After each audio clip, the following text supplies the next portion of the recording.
Duha ka sistema ang gipatuman sa Business Bureau sa Davao City sa paglukat ug pag-renew og business permit karong tuig 2022.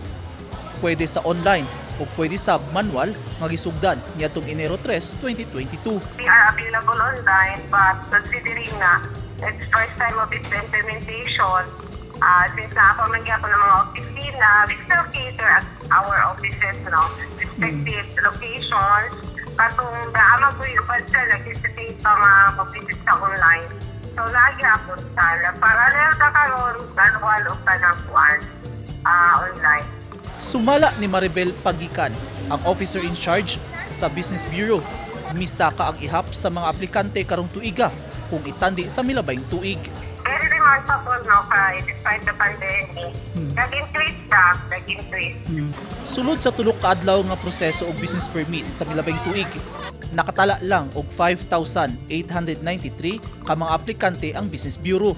Samtang karong tuiga, sulod sa tulok ka adlaw anaa sa 6,710. Misaka og kapin 800 ka mga aplikante ang mi-renew o milukat sa ilang business permit. Tungod sa luag-luag ang quarantine status sa syudad, hinay-hinay na nga mibalik sa ilang mga patigayon ang mga negosyante. Malaumon si Pagikan nga musaka pa ang ihap sa mga mo-renew o mulukat o business permit. Nagpahimang usab si Pagikan sa mga mo-renew o mulukat sa ilang business permit nga i-subscribe ang ilang online platform. So, try to visit para dili ka ma-expose sa mga laing tao.